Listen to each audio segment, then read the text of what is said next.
അനുഗ്രഹിക്കപ്പെട്ട നല്ല സമയത്തിനായി ഞാൻ ദൈവത്തെ സ്തുതിക്കുന്നു, സ്തോത്രം ചെയ്യുന്നു. ദൈവവചനം ശ്രവിച്ചുകൊണ്ടിരിക്കുന്ന എല്ലാ ദൈവമക്കൾക്കും വീണ്ടും വരാമെന്ന് അരുളി ചെയ്തവനായ കർത്താവായ യേശു ക്രിസ്തുവിൻ്റെ ധന്യനാമത്തിൽ ഞാൻ എൻ്റെ സ്നേഹവന്ദനം അറിയിക്കുന്നു. ഇന്നത്തെ അല്പസമയത്തെ ചിന്തയ്ക്കായി 34 സങ്കീർത്തനം 5 വാക്യം നമുക്ക് വായിക്കാം. അവങ്കിലേക്ക് നോക്കിയവർ പ്രകാശിതരായി, അവരുടെ മുഖം ലജ്ജിച്ചു പോയതുമില്ല. അനുഗ്രഹിക്കപ്പെട്ട ഒരു വേദവാക്യമാണ് നാം കേട്ടത്. NIV ഇംഗ്ലീഷ് വേർഷനിൽ അവങ്കിലേക്ക് നോക്കിയവർ എന്നതിന് തോസ് ഹു ലുക്ഡ് ഹിം എന്നാണ് രേഖപ്പെടുത്തിയിരിക്കുന്നത്. എന്നാൽ ബ്രണ്ടൻസ് സെപ്റ്റുജിവന്റ് വേർഷനിൽ 34 സങ്കീർത്തനം 5 വാക്യം draw near to him and be enlightened and your faces shall not by any means be ashamed എന്നാണ് രേഖപ്പെടുത്തിയിരിക്കുന്നത്. ഡ്രോ നിയർ ടു ഹിം എന്നാൽ മത്തായി എഴുതിയ സുവിശേഷം 11 അധ്യായം 28 വാക്യത്തിൽ രേഖപ്പെടുത്തിയിരിക്കുന്നത് പോലെ കർത്താവായ യേശു ക്രിസ്തുവിൻ്റെ അഥവാ യഹോവയുടെ അടുക്കൽ അവൻ്റെ ആശ്വാസം പ്രാപിക്കുവാനും സമാധാനം പ്രാപിക്കുവാനും ഉപദേശം കേട്ട് അനുസരിക്കുവാനും ചെല്ലുന്നവർ എന്നാണ് അർത്ഥം. അധ്വാനിക്കുന്നവരും ഭാരം ചുമക്കുന്നവരുമായുള്ളവരെ എല്ലാവരും എൻ്റെ അടുക്കൽ വരുവിൻ, ഞാൻ നിങ്ങളെ ആശ്വസിപ്പിക്കും എന്നാണ് മത്തായി എഴുതിയ സുവിശേഷം 11 അധ്യായം 28 വാക്യത്തിൽ രേഖപ്പെടുത്തിയിരിക്കുന്നത്. ഇന്ന് അനേകരുടെ മുഖം സമാധാനമില്ലായ്മയാലും ഹൃദയത്തിൻ്റെ വേദനയാലും മറ്റനേക കാര്യങ്ങളാലും വാടിയിരിക്കുന്നത് കാണുവാൻ നമുക്ക് സാധിക്കും.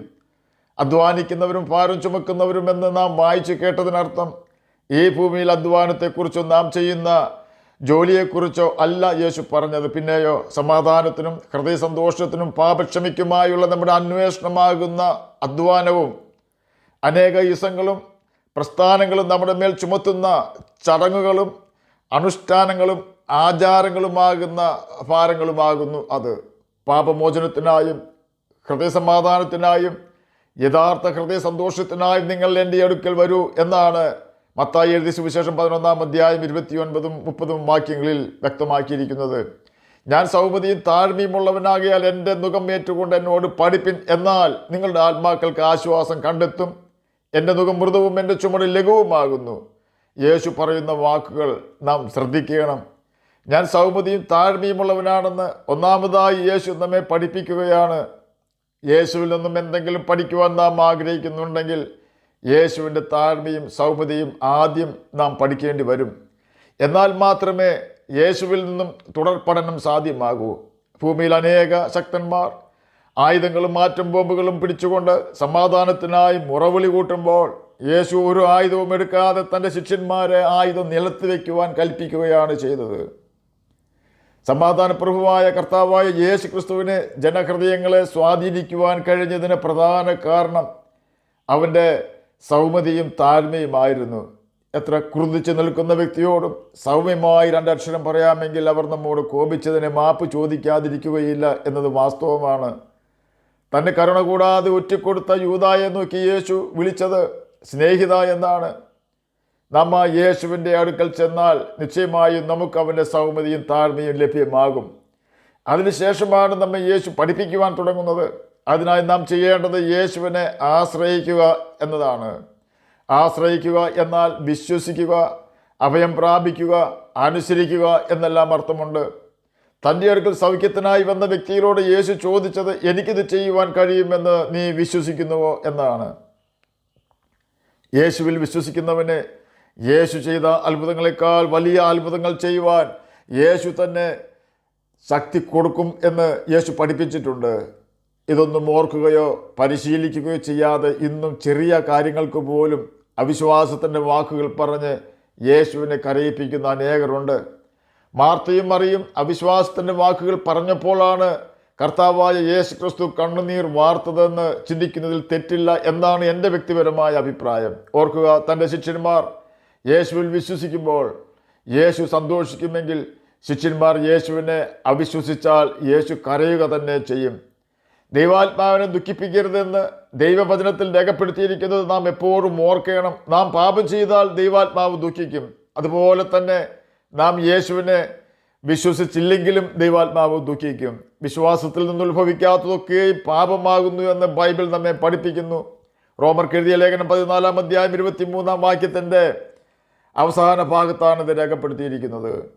യേശുവിനെ വിശ്വസിച്ചു കഴിഞ്ഞാൽ നാം ചെയ്യേണ്ടത് അവനെ അനുഗമിക്കുക അഥവാ അനുസരിക്കുക എന്നതാണ്. യേശുവിനെ അനുഗമിക്കുന്നവൻ ചെയ്യേണ്ട ഏറ്റവും പ്രധാന കാര്യം ആ വ്യക്തി തന്നെത്താൻ ത്യജിക്കുക എന്നതാണ്. യേശുവിനേക്കാൾ കൂടുതൽ ഈ ഭൂമിയിലെ മറ്റെന്തിനെ നാം സ്നേഹിച്ചാലും നമുക്ക് യേശുവിനെ അനുഗമിക്കുവാനോ അനുസരിക്കുവാനോ കഴിയുകയില്ല. കാരണം രണ്ട് യജമാനന്മാരെ നമുക്ക് ഒരുമിച്ച് സേവിക്കുവാൻ കഴിയുകയില്ല എന്ന് യേശു തന്നെ പഠിപ്പിച്ചിട്ടുണ്ട്. ഒന്നാമതായി യേശുവിനെ അനുഗമിക്കുന്നവർ പാപത്തെ വെറുക്കണം. രണ്ടാമതായി യേശുവിനെ അനുഗമിക്കുന്നവർ യേശു പദവി വെടിഞ്ഞതുപോലെ ഈ ലോകം വെച്ച് നീട്ടുന്ന പദവികൾ വേണ്ട എന്ന് വെക്കണം. ആ പദവി നാം സ്വീകരിക്കുന്നുണ്ടെങ്കിൽ നമ്മുടെ നാഥൻ സൗമ്യതയും താഴ്മയും ഉള്ളവനാണെന്ന ചിന്ത എപ്പോഴും നമ്മെ ഭരിക്കണം. പദവി നമ്മെ ഗർവിഷ്ഠന്മാരാക്കുവാൻ സാധ്യതയുണ്ട്. പദവികൾ ഇതിനോടകം തന്നെ അനേകരെ നാശത്തിൽ എത്തിച്ചിട്ടുണ്ട് എന്ന യാഥാർത്ഥ്യം നാം മറന്നു പോകരുത്.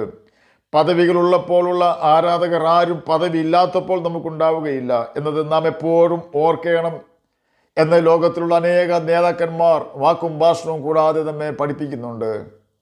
എല്ലാ സമയത്തും നാം യഹോവ ഭക്തിയോടെ ഇരിക്കുന്നത് സാത്താൻ്റെ കെണിയായ അധികാരഗർവ് ഉണ്ടാകാതിരിക്കുവാൻ പ്രയോജനം ചെയ്യും. യഹോവ ഭക്തി എന്നാൽ ദൈവത്തെ ഭയപ്പെടുക എന്നാണ് അർത്ഥം. ദൈവത്തെ ഭയപ്പെടുന്ന ഒരു വ്യക്തിക്ക് ദൈവത്തെ അനുസരിക്കാതിരിക്കുവാൻ കഴിയുകയില്ല. ഒരു സമർപ്പണം നമുക്കുണ്ടെങ്കിലേ നമുക്ക് യേശുവിൽ വിശ്വസിക്കുവാനും അവനെ അനുസരിക്കുവാനും അവനെ പിൻപറ്റുവാനും കഴിയുകയുള്ളൂ.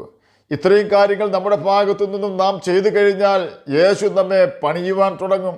ഒന്നാമതായി യേശു നമ്മുടെ കല്ലായുള്ള ഹൃദയത്തെ എടുത്തു കളഞ്ഞ നിഷ്കളങ്കമായൊരു ഹൃദയം ദാനമായി തരും. ഹൃദയകാഠിന്യം നമ്മിൽ നിന്നും മാറിപ്പോകും എന്ന് സാരം. ഹൃദയകാഠിന്യമുള്ളപ്പോൾ നാം കണ്ണാടിയിൽ നോക്കണം. അപ്പോൾ നമ്മുടെ മുഖശോഭ എങ്ങനെയുണ്ട് എന്ന് കണക്കാക്കണം. അതിനുശേഷം ഹൃദയകാഠിന്യം മാറിയതിന് ശേഷം കണ്ണാടിയിൽ നോക്കണം. നിശ്ചയമായും ഒരു കാര്യം നമുക്ക് മനസ്സിലാക്കുവാൻ കഴിയും, നമുക്കൊരു മാലാഖയാകുവാൻ കഴിയും എന്ന്. 34-ാം സങ്കീർത്തനം 5-ാം വാക്യത്തിൽ രേഖപ്പെടുത്തിയിരിക്കുന്നത് പോലെ മുഖം പ്രകാശിക്കും എന്ന് തന്നെയല്ല, നമ്മുടെ മുഖം കാണുന്നവരുടെ മുഖവും പ്രകാശിക്കും. എല്ലാവരോടും ക്രുദ്ധിച്ചിരിക്കുന്ന വ്യക്തികൾക്ക് ഒരിക്കലും പുഞ്ചിരിക്കുവാൻ കഴിയുകയില്ല. അഥവാ പുഞ്ചിരിച്ചാൽ വികൃതമായ പുഞ്ചിരിയായിരിക്കും നാം കാണുന്നത്. പുഞ്ചിരിക്കാത്ത മുഖമാണ് നമ്മുടേതെങ്കിൽ നമ്മെ നോക്കി ആരും പുഞ്ചിരിക്കുകയില്ല. ഒരു പൈസ പോലും വില ഇല്ലാതെ മറ്റുള്ളവർക്ക് കൊടുക്കുവാൻ കഴിയുന്നതും അപ്പോൾ തന്നെ അത് ലഭിക്കുന്നവർക്ക് കോടിക്കണക്കിന് രൂപ ലഭിക്കുന്നതിന് തുല്യവുമാണ് പുഞ്ചിരി. ഞാൻ ഉദ്ദേശിച്ചത് നിർവ്യാജമായ സ്നേഹത്തിൽ നിന്നുണ്ടാകുന്ന പുഞ്ചിരിയാണ്, അല്ലാതെ ഫോട്ടോയ്ക്ക് പോസ്റ്റ് ചെയ്യുമ്പോൾ ഉണ്ടാകുന്ന പുഞ്ചിരി അല്ല. പിന്നീട് യേശു തമ്മിൽ ചെയ്യുന്നത് ശിഷ്യന്മാരെ പോലെ കേൾക്കേണ്ടതിന് ശിഷ്യന്മാരുടെ ചെവി തരും എന്നതാണ്. അണ്ണാക്കിന് ഭക്ഷണം രുചി നോക്കുവാനുള്ള കഴിവ് ഉള്ളതുപോലെയും മൂക്കിന് മണം തിരിച്ചറിയുവാനുള്ള കഴിവ് ഉള്ളതുപോലെയും ചെവിക്ക് ശബ്ദം തിരിച്ചറിയുവാൻ ഉള്ള കഴിവ് മാത്രമല്ല, സഹിഷ്ണുതയോടെ കേൾക്കേണ്ടതിനുള്ള കഴിവും യേശു തരും. ഏത് വാക്കുകൾക്കും ഒന്നിലധികം അർത്ഥമുണ്ടെന്ന് നമുക്കറിയാമല്ലോ. ഏത് വാക്ക് ആര് പറഞ്ഞാലും അതിൽ നന്മയുടെ അംശം മാത്രമേ ശിഷ്യന്മാരുടെ ചെവി മനസ്സിലാക്കുകയുള്ളൂ. ദുഃഖിപ്പിക്കുന്ന വാക്കുകൾ കേട്ടാലും യേശുവിൻ്റെ ശിഷ്യൻ്റെ ചെവിയിൽ അത് തങ്ങി നിൽക്കുകയില്ല എന്ന് സാരം. അപ്പോൾ തന്നെ അതവൻ മറക്കും. തന്നെയുമല്ല, ദോഷത്തെ വെറുക്കുന്ന കണ്ണും അശുദ്ധി കാണുവാൻ താല്പര്യമില്ലാത്ത കണ്ണും യേശു തരും. അതുപോലെ തന്നെ തളർന്നിരിക്കുന്നവരെ വാക്കുകൊണ്ട് താങ്ങുവാൻ അറിയേണ്ടതിന് ശിഷ്യന്മാരുടെ നാവും കർത്താവായ യേശു ക്രിസ്തു നമുക്ക് തരും. യേശുവിൻ്റെ സൗമ്യതയും താഴ്മയും പ്രാപിച്ചുകൊണ്ട് യേശുവിൻ്റെ കൽപ്പനകൾ അനുസരിച്ച് അവനെ അനുഗമിക്കുന്ന യേശുവിൻ്റെ ശിഷ്യന്മാർക്ക് യേശു കൊടുക്കുന്ന നന്മകളെക്കുറിച്ചാണ് നാം കേട്ടുകൊണ്ടിരുന്നത്. ഈ ഗുണവിശേഷങ്ങൾ കർത്താവിന് തരുവാൻ ഒത്തിരി ദിവസത്തെ കാത്തിരിപ്പൊന്നും ആവശ്യമില്ല. നമ്മുടെ ഒരു തീരുമാനത്തിൻ്റെ ആവശ്യമേ ഉള്ളൂ. അനുഗ്രഹിക്കുന്ന വ്യക്തികളെ ആശ്വസിപ്പിക്കുന്നവനാണ് കർത്താവ്. ആഗ്രഹിക്കുന്ന വ്യക്തികളെ ആശ്വസിപ്പിക്കുന്നവനാണവൻ. ആ യേശുവിൻ്റെ അടുക്കൽ നാം ചെന്നാൽ യേശു നമ്മെ ദാനിയേലിനെ പോലെ ജ്ഞാനിയും ഇയ്യോബിനെ പോലെ സഹിഷ്ണുതയും ഉള്ളവരാക്കി തീർക്കും എന്നതിന് സംശയമില്ല. നമ്മുടെ മുഖത്തെ ക്ഷീണവും ഹൃദയത്തിലെ വ്യതയും മാറി തിളങ്ങുന്ന മുഖത്തിൻ്റെ, ഭയമില്ലാത്ത മുഖത്തിൻ്റെ, പ്രത്യാശയും ധൈര്യവുമുള്ള മുഖത്തിൻ്റെ ഉടമയായി ജീവിക്കുവാൻ കർത്താവ് ഇടവരുത്തുകയും മരണശേഷം ദൈവരാജ്യത്തിൽ നമ്മെ പ്രവേശിപ്പിക്കുകയും ചെയ്യും എന്നത് കർത്താവിൻ്റെ ഒരു വാഗ്ദാനമാണ്. ആകയാൽ നമുക്ക് യേശുവിൻ്റെ അടുത്ത് ചെന്ന് അവൻ്റെ മുഖത്തേക്ക് നോക്കി അവൻ പറയുന്നത് പോലെ ജീവിച്ച് അവനെ പിന്തുടർന്ന് ജീവരക്ഷ പ്രാപിക്കാം. അതിന് കർത്താവ് നമ്മെ സഹായിക്കട്ടെ എന്ന് പ്രാർത്ഥിച്ചുകൊണ്ട് ഞാൻ എൻ്റെ വാക്കുകളിൽ നിന്ന് വിരമിക്കുന്നു. നമുക്ക് പ്രാർത്ഥിക്കാം. ഞങ്ങളെ സ്നേഹിക്കുന്ന സ്വർഗീയ പിതാവേ, നല്ല വചനത്തിനായി ഞാൻ സ്തുതിക്കുന്നു, സ്തോത്രം ചെയ്യുന്നു. എന്നെ കേൾക്കുന്ന ഏതെങ്കിലും പ്രിയപ്പെട്ടവർ നിരാശയിലായിരിക്കുന്നെങ്കിൽ അങ്ങ് അവരുടെ നിരാശ മാറ്റി കൊടുക്കണമേ. രോഗത്താൽ ഭാരപ്പെടുന്നവർക്ക് രോഗസൗഖ്യം കൊടുക്കണമേ. സാമ്പത്തികമായി ജരുങ്ങുന്നവർക്ക് അതിൽ നിന്ന് മോചനം കൊടുക്കണമേ. ജോലിയില്ലാത്തവർക്ക് ജോലി കൊടുക്കണമേ. പഠിക്കുന്ന കുഞ്ഞുങ്ങൾക്ക് പഠിക്കുവാനുള്ള ബുദ്ധിയും ജ്ഞാനവും ഓർമ്മശക്തിയും കൊടുക്കണമേ. പ്രാർത്ഥന കേട്ടതിനായി സ്തോത്രം. യേശുവിൻ്റെ നാമത്തിൽ തന്നെ ആമേൻ. കർത്താവ് എല്ലാവരെയും അനുഗ്രഹിക്കട്ടെ. സ്തോത്രം.